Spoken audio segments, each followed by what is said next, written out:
Hey guys, welcome to the all new The Island Renaissance with me, Suresh de Silva. And over here, I'm very, very stoked to finally be able to put on the hot seat and to put on the spot after years of being interviewed. Years of being interviewed and interrogated and I even made you cry once. harassed and worried by Yazmin Yousuf in the flesh, radio host, co-founder of Decibel.lk, proprietress of Decibel Podcast. Also, unless you've been living under a rock for a very long time, Yaz is the brains and the bronze behind Yes Homegrown as well. She's a recognized voice artist. I feel like we've left someone. What about production? Oh my God, where do I start? Video production. There's video production. Video, audio predominantly, and Live writing. event coverage. There's that too. Hmm. So what we'd say, But event liaison. I don't know. Like, there's so much that I do in a day. I'm like, yeah, bro, I'm just gonna do my Yasminisms and move on with life. But you are still Yazmin Yousuf. Hi, You have not changed your name to pronoun. Yazmin Yousuf is Yazmin Yousuf. Very good. Now that we have got that out of the way, let us ask the question what everyone for the longest time has had on their minds, but no one's really had the stones to ask. Where did you get your accent from, Mata? Is it real? Wait, what? That's the first question. Are you of me? real? It's a first. Okay. We're starting light and then we're going to go like super heavy. Okay, So, cool. Like, I am a third cultured kid. What does that Which mean? means I was born in 83, Wolfendale Street. And then after, I think, a few weeks, I was born. I was taken back to Dubai because my parents had jobs there. And both of them are from different nationalities. Okay. One is my dad's Indian. Right. And then my mom, she's first generation Pakistani Lankan. Like, my ancestors, they came from Pakistan way back.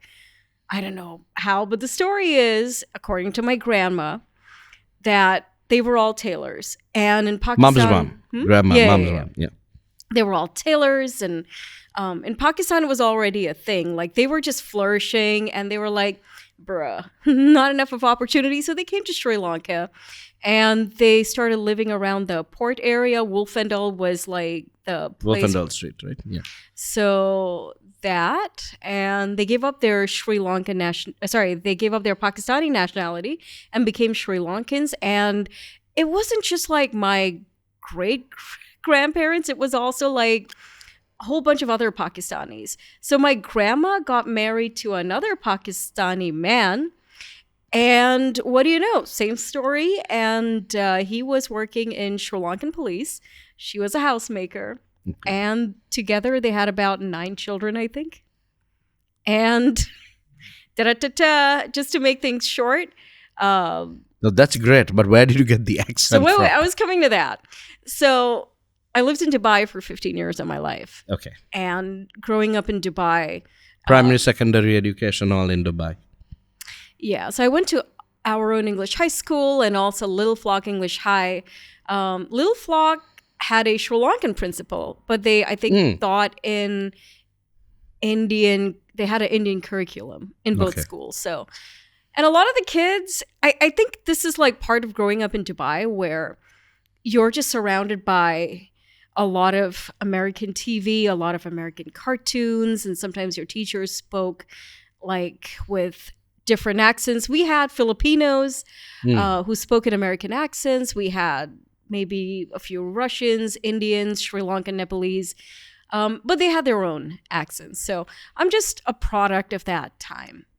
Nice one. And see, You heard it and you learned it first And now on the Island Renaissance. and I don't have to like repeat this story. I hope I don't have to anymore. No. But I'm glad we got that out of the way. Correct me if I'm wrong. So you've been in radio 26 years? 25. This is the 26th. Is Or it 25th. 26? I think it's 25. Okay, 25 years in radio. And the most imminent question is, after the accent, what?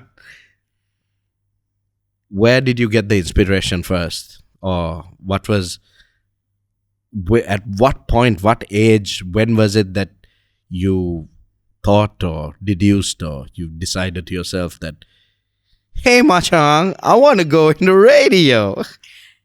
I'm going to tell you the story, but it's going to take a little while. It's okay. We have time.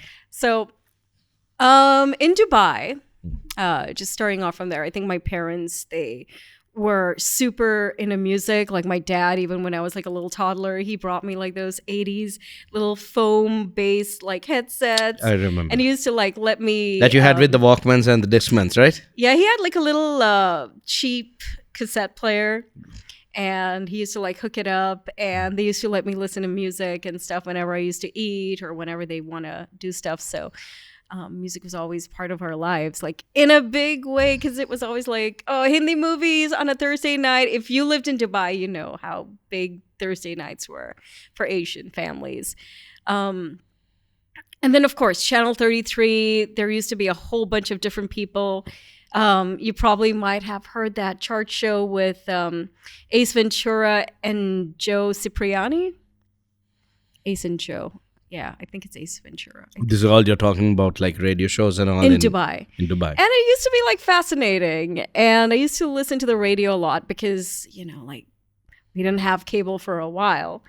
And when we did have cable, it was like MTV through and through. And it was so exciting to see so much of cool shit, man, come out. So when I came to Sri Lanka, I was like a lost teenager. I didn't know what I wanted to do. My what life year was goal, that?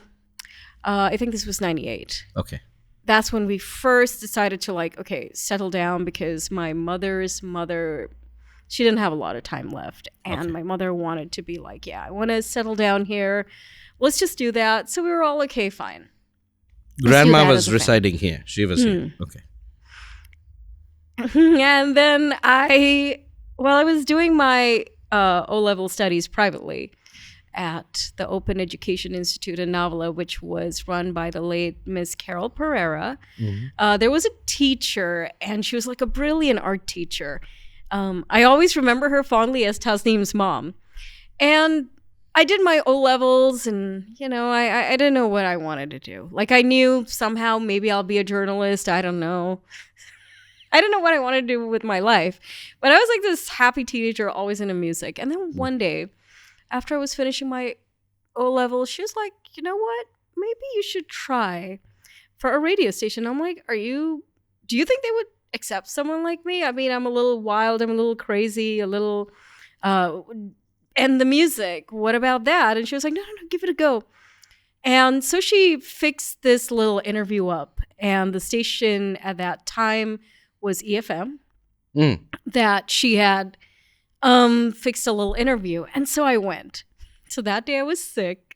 I still remember it, the interview, I think, was at 4.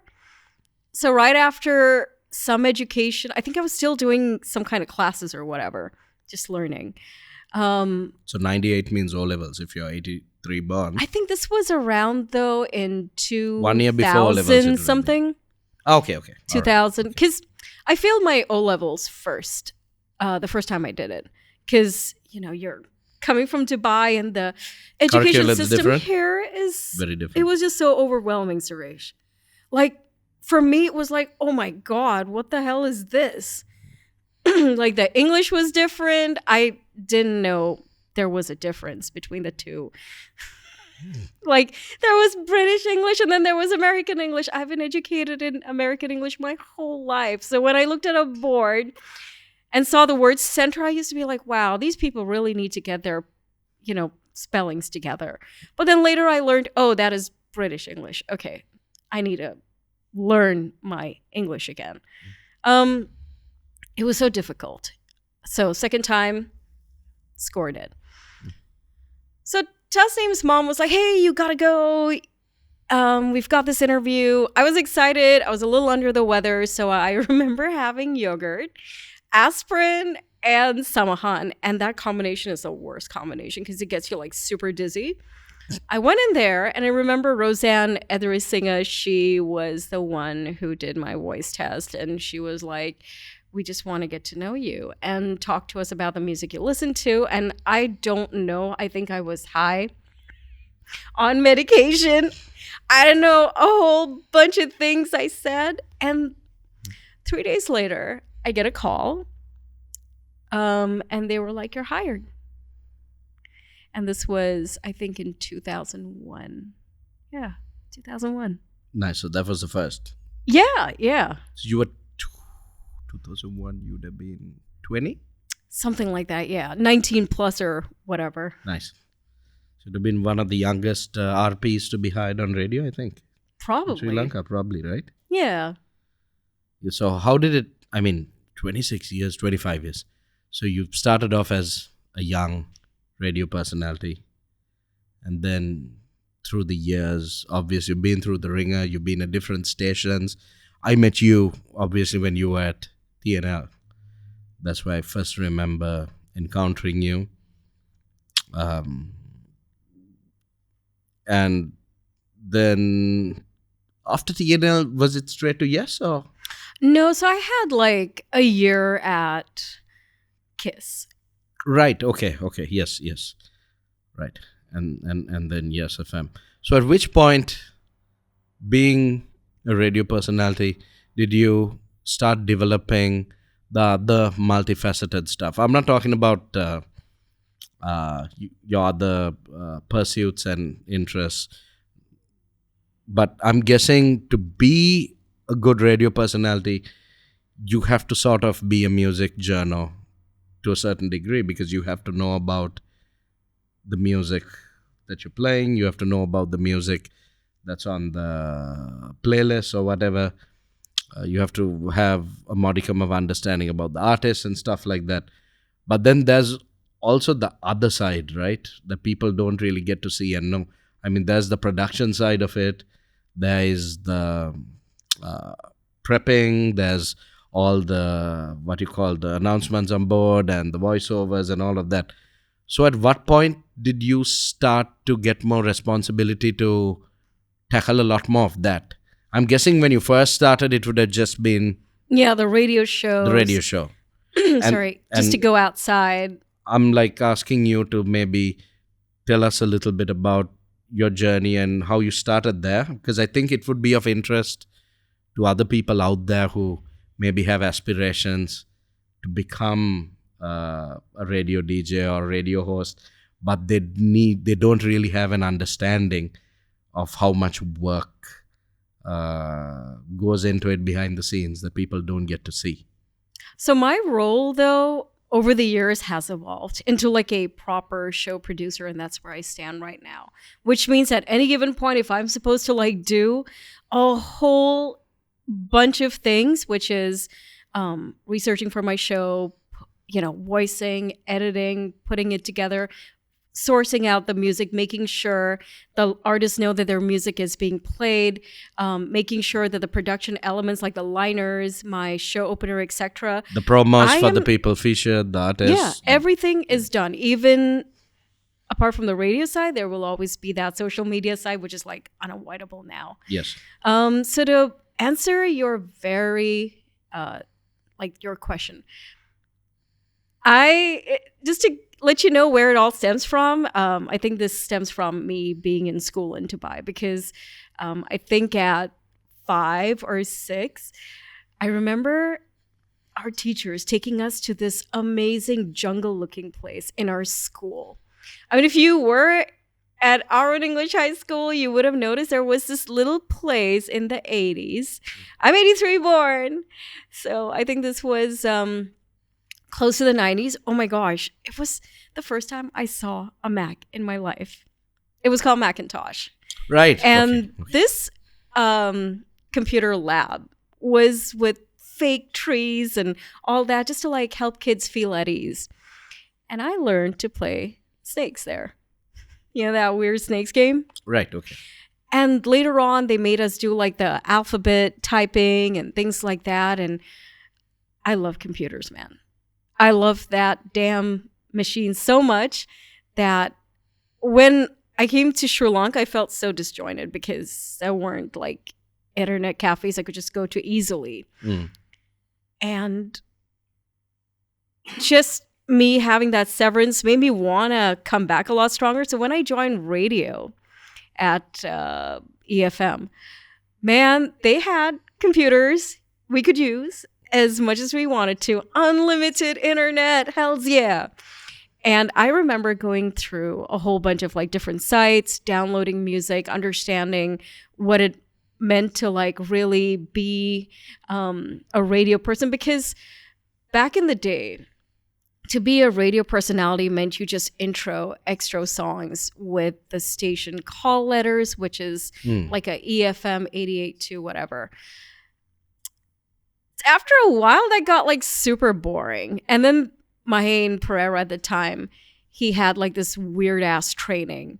And I feel that training should never be subjected to radio people ever again. Because that made you more of like a robot as opposed to like a personality. Right now in 2026, we need personalities, not radio presenters. Right. You know, because when you are a personality, you have a certain command that comes with like knowledge and stuff. And also individuality is so important in radio, just like it is on screens. So you mean developing your own, not just your show, but developing yourself who as you a are brand, as a person, yeah. your own tone of voice, your own personality, your own look and feel and image, all of that, right? Yeah. Because you have to be recognizable as a voice on radio, but you also have to be reflective, and you're representing another brand outside yourself. You're representing the radio station, the business conglomerate side of it as well, right? Yeah. So it's interesting. Did you not at any point, I know you DJ now, I mean outside radio, you do stuff. Did you not have any interest as a kid to sort of DJ and to dabble with samples and create your own music? Or did you do that, but then when you came to Sri Lanka, you put it aside, or what happened there? Okay, so interestingly enough, in the 90s, we had like these really cool cassette tape machines. You probably might know like the double cassette players. Yeah. So when the radio was on, I used to buy like TDKs and I used to put the 2 TDKs in, shut, and wait till like maybe a chart show was on, record. That was just me experimenting with mixing, but this was like way back. I'm so sorry. I couldn't answer that question you asked me before about the production thing. The different layers and the steps? How I got into production. Right, yeah, okay. I thought you... No. Like I was trying to get... The problem with me is I'd like to start from like the beginning of time. It's a good place to start generally. The beginning is, as far as stories go... Because nobody knows. Starting at the beginning and then... you could start at the end and then I don't want to start at the end. But, you know... I mean, you already know like the end of the story. But oh my gosh, no. None of us know the end of the story. No, but you know, the end is like present right now. Okay, don't call that the end. It's still going on. It's still the journey. Yeah, but it's just taken in a way where it's considered to be like, this is what you know of me right now. Right, as opposed to like way back. So you're digressing again. Tell us your production story. So productions, I started to mess around with this little software called Cool Edit. All right. And there was a very cool human called Sean DeFry. And he was like one of the most creative people I've ever met in my life. He thought... Sean, TNL Sean? Not that Sean, I think. Okay. He was at TNL, but I don't think this Sean was known. So Sean Fry, he taught me quite a bit, just staying in the studio where Lakshita and Wasantha And they used to just create these things from all these like waveforms that look so cool. And then I also started learning, man. I was like a watcher, but also like, yeah, man, I can also do this. So little by little, I kind of honed my skill, even though I wasn't like employed for that skill. And because, I didn't have that skill before. So little by little, I started learning. And that was so exciting because when I left I weirdly enough became like the station imaging person without too much of understanding of it. But what do you mean station imaging person? So every radio station in the world, including here, has a station personality. Right. And it's so important that a station personality is built. So I think one of the strongest cases from way back in the day was TNL. Remember Kelly? The chick who used to go, TNL rocks. And the way they really Niraj did that imaging, that was like so priceless. The minute you tuned in, you knew, that was the TNL chick. Yeah. Yeah, so, that's true. And also, Yes had a strong identity then as well. And every stationality cannot be like just generic. It's got to have personality. So when a person listens, it's not just like the call letters you hear. How do you build the personality? So I'm interested, right? Because I'm a guy that dabbles in marketing and business strategy and branding, right? So we do what you call customer profiling, where you profile customers, based on certain aspects. It could be demographics, geographics, psychographics, and you'll put them into primary, secondary, maybe tertiary, different tiers of customer profiling groups. Is there a system like that in radio, or are there surveys carried out? Do you have like quantifiable research or findings that you base it on? Because I'm thinking, in order to create an identity and a personality for a radio station, there has to be an emotional and psychological aspect to it, right? Behind the station. Like you need to treat the station like it is a person and an individual. Absolutely. But at the same time, you're developing the personality of the media institution so that it also has a connect with the target audience. So that too is important.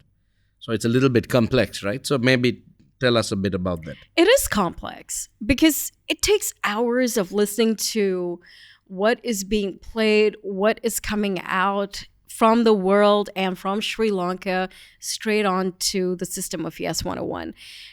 Just sitting down, understanding, okay, this is playing right now, so I'm trying to read according to the music that's being put out.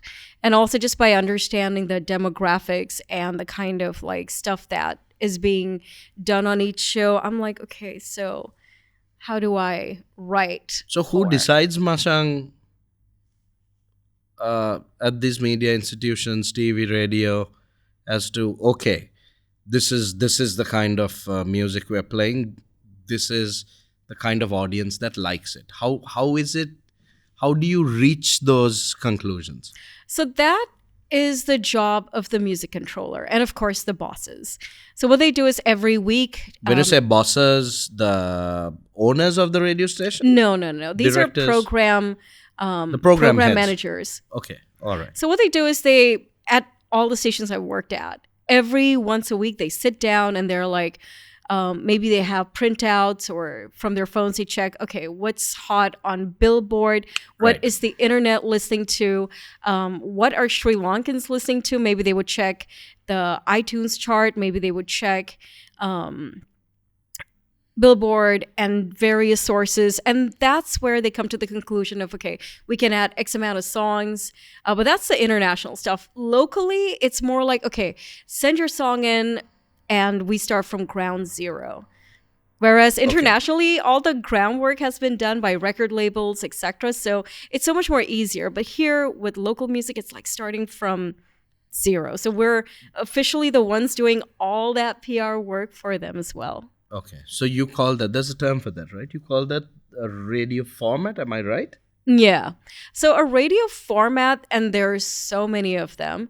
In Sri Lanka, there's currently a lot of CHR radio stations What does who that mean? also What is it? current hit radio. So it's all the stuff that's super hot, trending, So it's viral, either current etc. hit or it's the nostalgic There, yeah, retro or stuff. there's the mixture.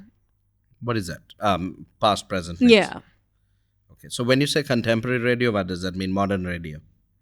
Hits. Modern There hits. is adult contemporary, which is like a little more of the deeper singer songwriter stuff that you get. That a lot of the CHR radio stations won't be able to like pick up and put on their playlist because it's a little too deep and meaningful. Right. Or it just might not work for their format because adult contemporary is a very tricky world to navigate because it's a different demographic altogether. Personally, you and I should be listening to a lot of that adult contemporary stuff, but our tastes and stuff are very different. And by that, I mean, I don't necessarily listen to Blackpink all the time. Yeah. So that's a completely separate topic. I think I went off media. So it's different for me, right? Because even for me as a creative artist, what I like to listen to and the platforms and maybe the mechanisms that I source my music that I listen to have obviously changed through the years with the advance of tech and everything. I mean, the entire, this is going into a completely different area, but an important area. Obviously, the music landscape is changing massively. It has changed massively with the advance of streaming, And with the streaming freaking agents, the streaming TikTok. platforms, and TikTok and social media and stuff like that, right? Now, with less of that in the past, TV and radio obviously had a lot more prominence because the industry was less saturated, there was less clutter, and there was less choice for people, Mm. right? So you knew, okay, like for example in Sri Lanka, you knew, okay, clear cut. If I want to listen to like 80s and 90s, this is the station. If I want to hear my rock and roll, it's this. If I want to hear my party music, it's this. If I've been out partying all night long and I'm walking out of this place at 5, 6 in the morning and now the drugs are starting to wear off and I need to have my calm down music, this is the station. It was pretty easily identifiable. But somewhere down the line, this whole thing got blurred and mismatched where, from my perspective as outside, okay? I'm not throwing shade at any individual. To me, it reached a point, and we've actually experienced this happen, my peers, colleagues, people in the music industry. And this is not coming from a guy from Stigmata. I'm just talking as like an overall fan of music, right? Where you can't tell one radio station from the other because when you set the global benchmark, say the Billboard charts, and when everyone decides to play what's in the top 20 or the top 30 of the Billboard, what's hot that week, and then they decide to mix mash it with what's hot on iTunes, which is no different from the Billboard, and they decide to choose what's on the UK charts, the top of the pops or whatever you call it, right? It reached a point where you can switch from station to station, and at any given time, it would be Ed Sheeran. You'd switch to three stations, it would be The Weekend.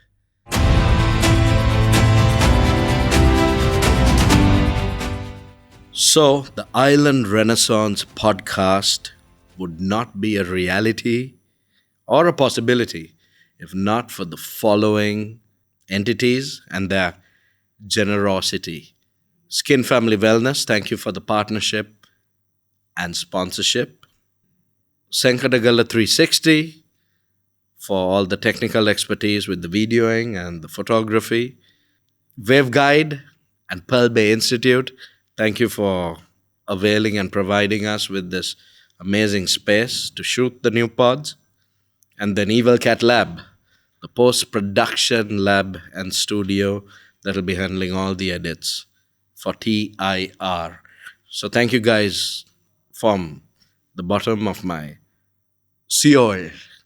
Thank you. Cheers.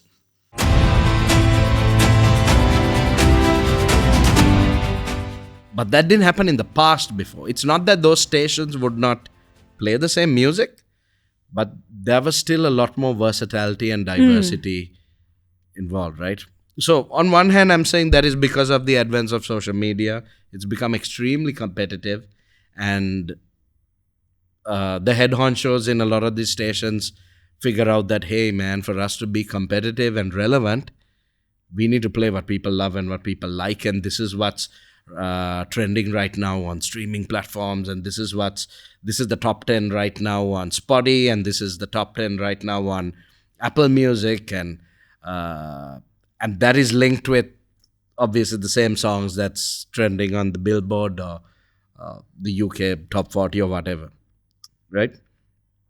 Now, with the market and the music industry climate having changed so much, how important do you feel radio still is for music listeners? That's actually a really tough question because radio still has its relevance because of what it brings in. And it's lifestyle, right? Too? Lifestyle, and also there's Streaming isn't lifestyle. I don't think so. also humans. Like with radio, Machan. Thank you for saying it's us, the humans. There is someone sitting in a corner doing all that music. There's someone in that. another corner. Do people know? Do people care, Macha? Most of the time, people don't care. They only care about the person that's on air and What's been played. the music. And maybe sometimes if there's maybe if they're looking for a good deal, commercials go on and they're like, oh, there is something going on. Let's go. That's a check sponsor out. stakeholder and like the event plugins, no. But I feel that maybe where radio stood out again for the longest time is people tuned in, not just for the music, they tuned in for the radio personalities. Yeah. And that's important because that ties up with what you said before, that we need more radio personalities now. We do. People that they can identify with and differentiate, right? Yeah, Because yeah. back in the day, like for me, it was very clear cut. As a kid growing up, it was TNL all the way, and then Yes FM. Not throwing shade at the other stations, they were all right, not my thing. But I knew the RPs, and I knew what shows they did. You could have a conversation about it, right? Like even if you take TNL, you drop a name. Like you had Billy who did the vault, and then you had Casey, right? Who did the... Okay, I don't know Casey, but I do know from Anita's time onwards. Right. So the quite a few people, and it was identifiable. I'm talking about this only because you brought up how important this human aspect is, and I agree with you.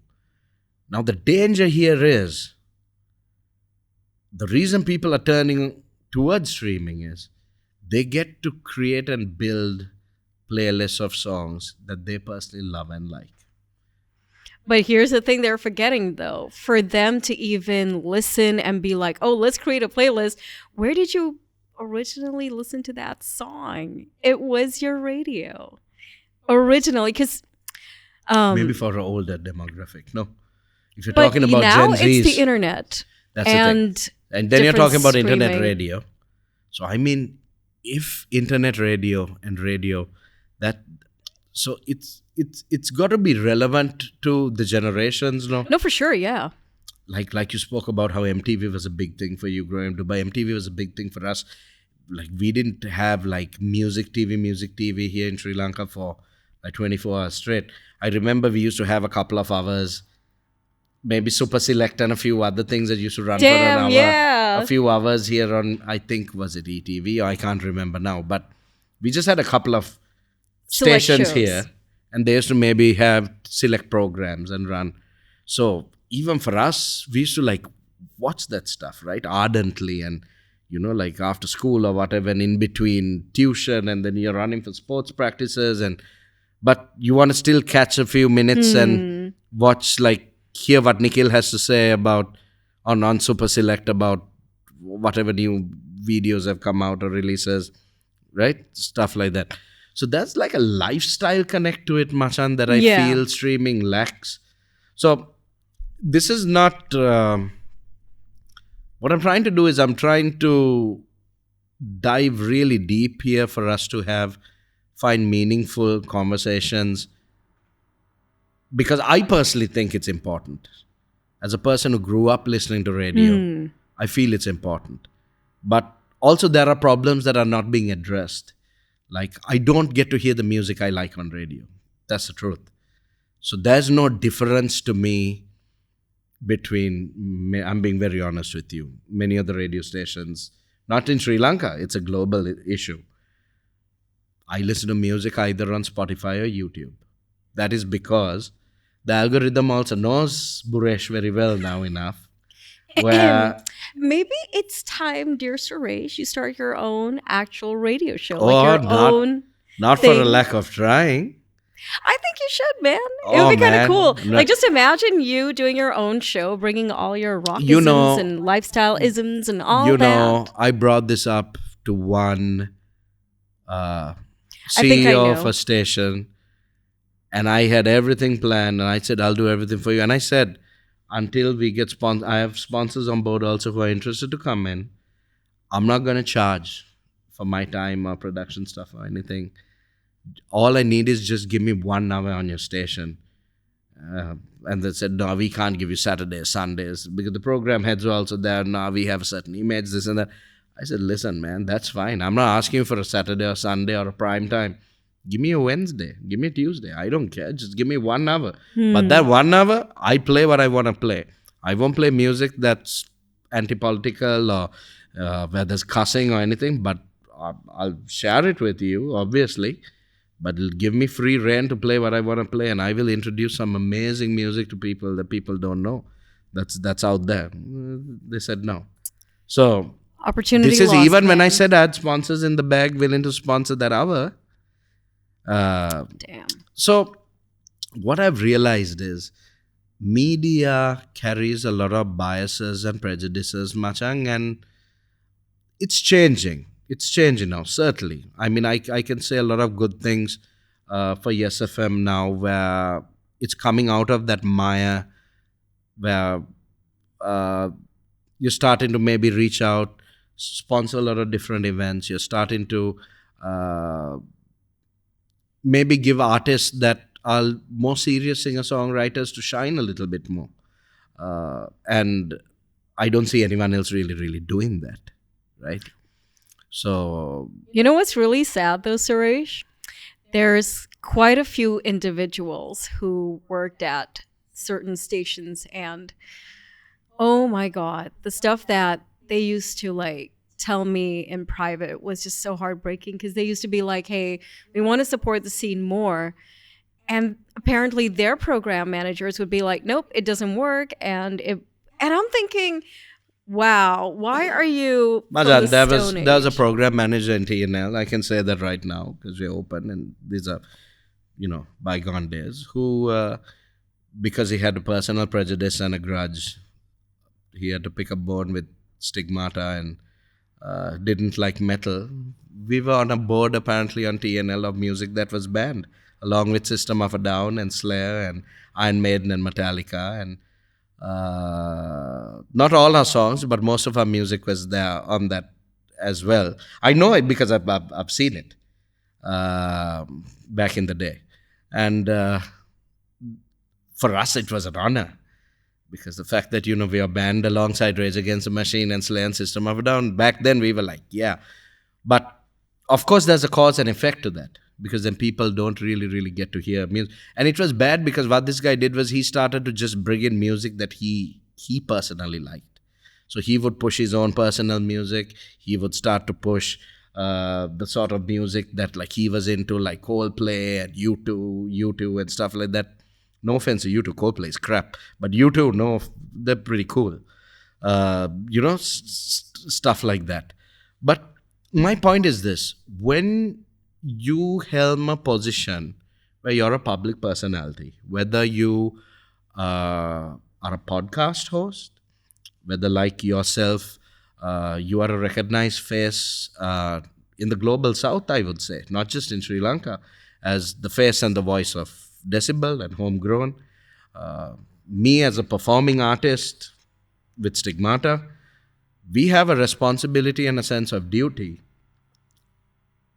to usher in a new generation of listeners so that they can connect in a much deeper and spiritual level with the music that either we create or we promulgate or we disseminate. And there are certain biases and prejudices that we have to learn to put aside.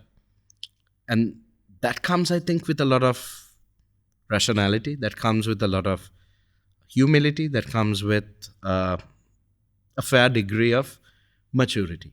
What I'm trying to say is, for radio and media to survive in this climate, to fight streaming, because that's what all of us are going to have to fight against.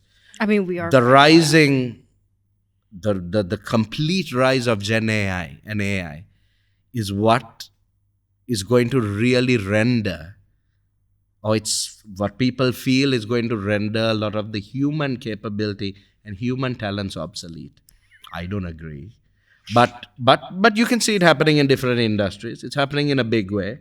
There are plenty of people who work in radio stations, Machan, that I've spoken to in recent times, who've said things like, yeah, we don't even physically do all this programming and prep for the shows. There are Gen AI softwares that you do the prompts and it does it for us. There are radio stations that do that. They allow it because they know this is allowed overseas as well. So bad habits, what happens is, it leads and propagates to more bad habits.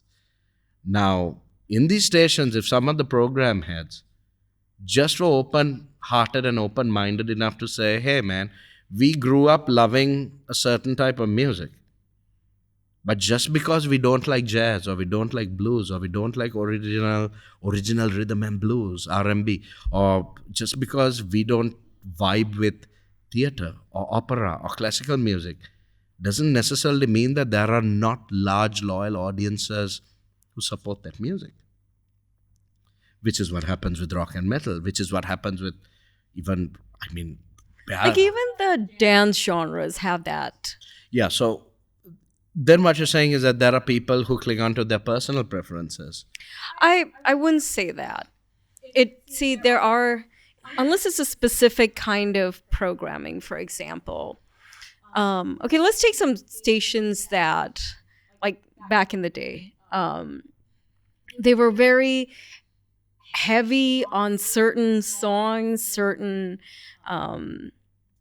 formats because, they thought it would work. But with technology and life and all that, they also started to realize, no, there is more, and let's just break out of the mold. And a lot of that change has happened during the last few years, especially after Corona. A lot of that old ways have broken down. That's the thing. Which is so good to see. It's but good. Also at It's the same great. time, I wish there was more of an evolution in the industry that I work for, because there's so much more to like just following 5 formats.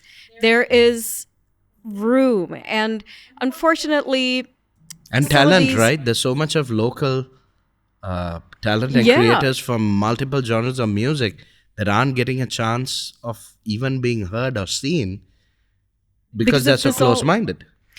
It's just a lot. I don't know why even program managers who are my age, not my network, but like the other network, because I get to like speak to different people from different stations, and they're like, oh, my programs manager did not let me play such a song because they feel it's not a right fit. But then here's the problem. I'm listening to their station. I'm like, this is a right fit. What is your programs manager doing? So they need to open up. There's a cultural misfit there with the individual representing the stations. The main head honchos sometimes think, oh, what they know works best. What they don't do is go to the ground. This is why when it comes to Decibel and Homegrown, I am there at events, man. I am there when someone plays a song for the first time. Sometimes, I take my personal leave and I go to maybe like a thing an artist is doing because I'm like, I want to see you, man. I want to see your journey. So I put myself in situations and places. So then I know what works. So then I'm there. I know because that's my research. So, Machan, that as a music journalist, you've put yourself in the trenches, which is why you value music so much and other people value you. But perhaps other people in your industry don't see a reason to be in the trenches. That is because they just want it comfortable. And the problem with me is I'm that kind of asshole that would just do all this research and be like, here, look at what you're missing out on, man. And if you're not going to take and run with it, it's fine. Because I'm going to take and run with it. Because everything comes out of necessity, everything comes out of need. So that's how Decibel also really started, from a place of like understanding, there are these gaps. Because when me and Husni first met, we used to talk about music a lot, about Sri Lanka and what can be done. And so I heavily, in 2011, by the way, Homegrown is not something I created. Homegrown was already there. It was there from Yes 101's inception. It's just that when I took over, I brought in a lot of that. But people identify Homegrown with you now. Yeah, which is like, okay, didn't others? No, so it's because you're so vested in it, People will connect with anything that's sincere. Where there's honesty and conviction and hard work, blood, sweat, and tears poured into it, man. And that's something, like I said, people have seen. So Decibel came out of a need where, these gaps weren't being filled by traditional media. Like, for example, I remember when Nemesis was the first the first hard rock band from Sri Lanka to have a Sinhala hard rock song on MTV. Bro, where was the mileage? Where was the coverage? Apart from the boys knocking on doors, no one was really talking about it. And this really irked me. Like when Wagon Park was about to release a song, like, wait, so they're just going to send it over and that's it? Like there isn't anything else happening? Like traditional media and even digital media now, like their coverage of certain things is so biased, so sensationalized. They don't do honest reporting. I agree with you. And I just absolutely fucking hate that. No, so I agree with you. What can we do about it? Look, man, Decibel is there for a reason. Homegrown is there for a reason. Decibel and Homegrown can't do it alone, no? What more needs to be done? Get people invested in music journalism. Like, I cannot be the only person out there. I'm sure there must be other really good writers, other people out there listening, watching, and just wanting to be a part of the ecosystem. It's not very difficult, man. Music journalism begins with you having that passion. It doesn't matter if you have your brother's phone, a stolen phone. But if you have that passion of like getting ready, you just dive right in, whether it's your best friend's concert or not your best friend's concert. You're talking about it, you're putting it out there. And I've seen a few really cool kids on social media who now like vlog their experiences. So for me, that is so nice to see. Hopefully more people will be talking about different scenes that they're a part of. And that's the dream of Decibel too, to see more faces, because it's at some point it needs to cease. Me being the face of Decibel needs to cease. There needs to be more people involved. Linked to that question, obviously because you're a person that has an ear to the ground, so much of amazing live events. Sri Lanka has such an amazing live scene that could thrive a lot more if just more people paid attention to the right scenes and the right stuff that was happening. So would you like to share? Because I mean, like you said, Decibel is at every event. At every event, every genre, everything, wherever you can manage to be, right? You're there. Let's just say in the last year or the last 2 years, what are some of the events and genres of music that you've seen really just like crushing Skyrocket. it. Whoa, progressive house. Oh my God. Shout out to Noise. Shout out to especially J Vibes. Jonica did something amazing. Jonica was this guy who single-handedly started playing progressive house at a time where tech house and other genres were so prevalent. And he was the only guy playing this genre for an hour. And then little by little, before you knew it, by 2018 came other people like Noise and Subandrio, etc. And now look at it, man. So what It's just for it's just one genre, by the for an way. ignoramus like me, you're talking about EDM. Progressive house. It's not EDM. Electronic, it comes under the umbrella of EDM, but it's a different So that's what genre. I mean, like predominantly, right? So what else? And What are then obviously, dude, the Sinhala music scene is so damn good now. What about the rap scene? It's huge, isn't it? Dude, we have rappers earning 1 million now just from performing at one show. I mean, there are events happening at everywhere from Port City to, I mean, some pretty big events happening, and these guys are making it, you know? Shout out to BNS, Iraj, Chinthi, and that bunch for holding the fort and for really like also pushing those genres to where it is right now.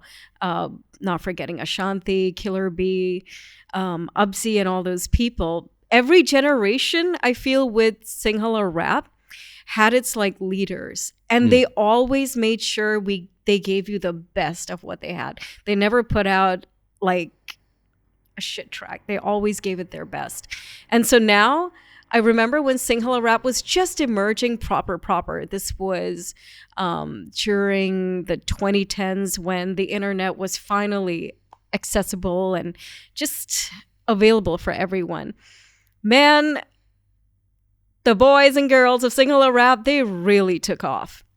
And they never stopped. They never gave that genre a break. There was always someone coming up with stuff. Of course, there were people who just rap nonsense, but then there were people who steadily held the fort. No, you're talking about it actually having become a proper music commodity, no?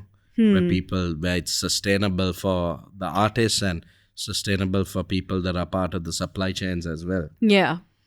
Well, I mean, when you look at it now, the Sinhala rap scene can be easily called an industry because there's apparel, there's fashion that's coming out of it. There is like a need for sounds. There is a need for big productions. Like just last year, Babe on the Beat did this concert called the Behet Concert. He's a producer and a DJ. Oh yeah, your friend. Yeah, Shevin. Yeah. So in Dubai, right? Yeah. You met him? Malit's. Malit's friend. So, oh my God, that level of production was just insane. Right, so they did Behet, right? Right, okay. So I know who you're talking about. So it's not just little anymore. They demand big productions. They demand good shit. So just imagine. And now it's come to a point where you gotta have that jewelry as well. So it's become like an industry on its own.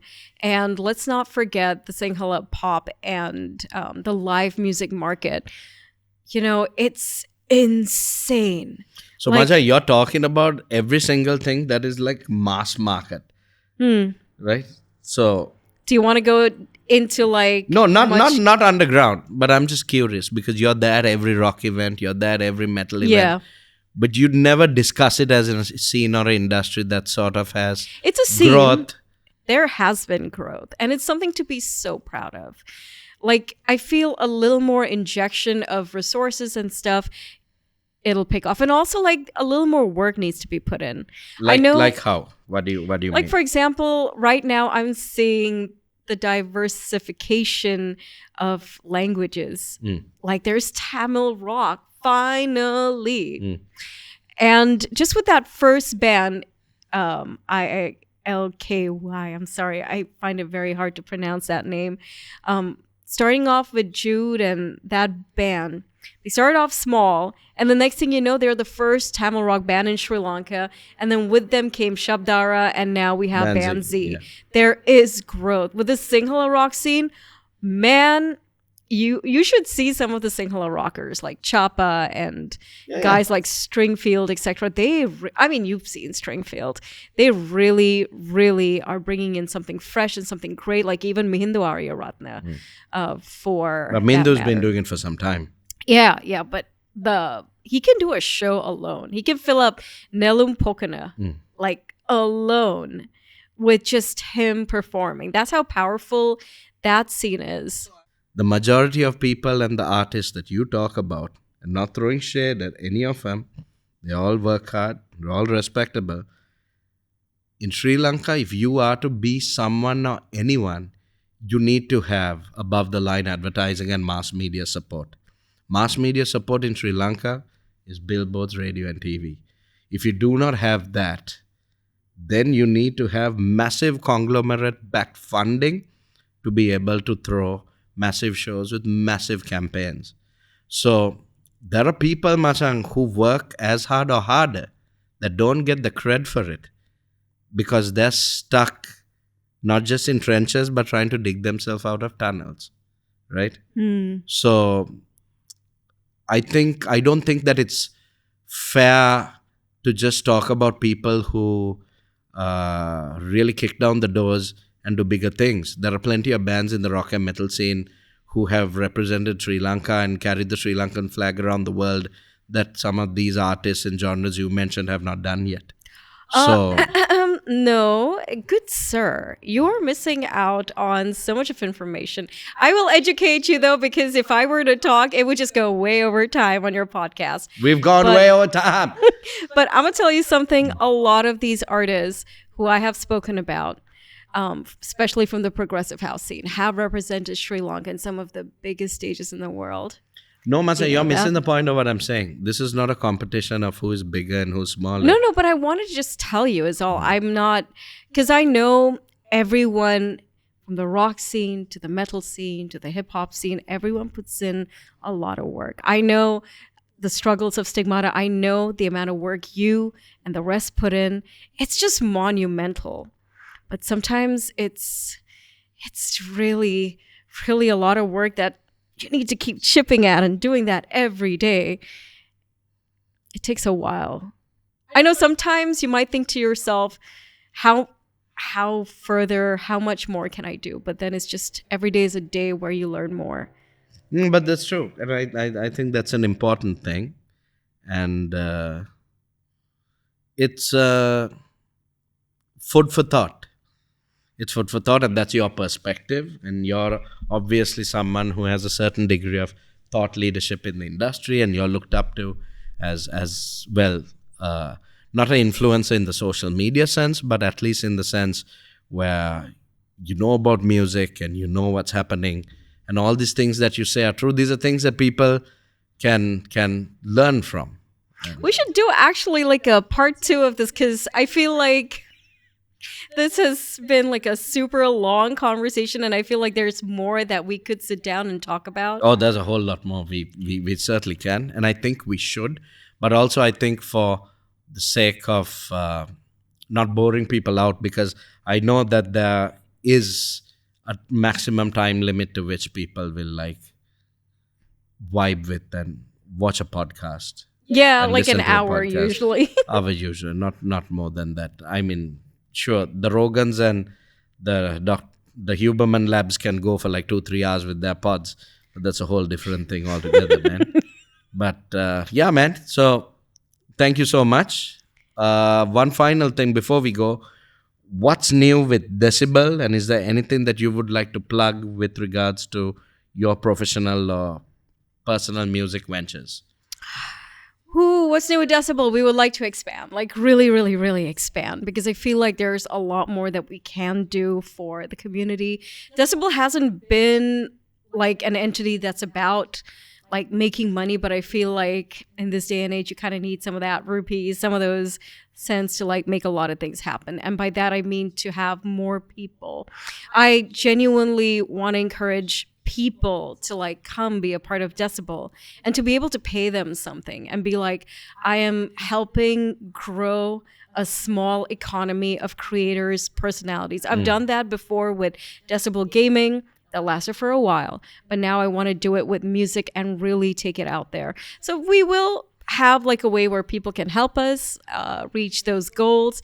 That is my only real aim for this year, to really open up a lot of places.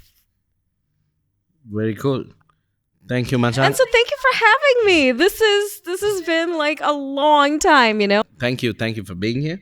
This was super fun. It was super informative, and Too loaded, too damn loaded, like your fries. yeah. But like you said, I also think there are a lot of areas more that we can talk on, which is a good thing, because that's why there are interesting conversations. You can't cover everything. Oh my and God, every no. topic. Like there's so much more that I could have covered about radio productions and the things that I do and stuff like that, because there's so many more facets to it. So, and also Decibel. All right. Thank you for being here, my dear pronoun. Thank you for having me. Twak! Any last words of wisdom that you would like to leave our listenership with, Yazo? Simple, man. Like there was never an international scene without a local one, and it begins at home. Do your bit, man. Do your bit. It doesn't matter who is sharing news of gigs and things. Come attend, share the news of new music, and let's make our Sri Lankan music scene seen and heard this year. There you go. Cheers, folks. Thank you.